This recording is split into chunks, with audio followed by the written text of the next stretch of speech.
எனக்கு அடிக்கிற இருக்குது. நான் கூட சுத்தம் போது இது மட்டும் சுத்தமாக இருக்கிறேன்.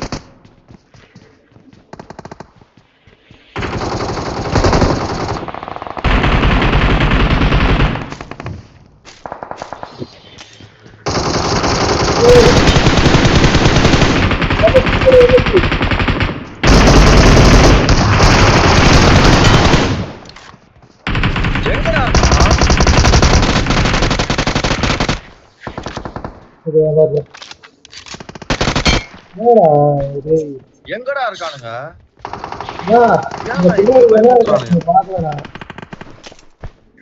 கண்டத்துல அடிக்கிறாங்க. வேலை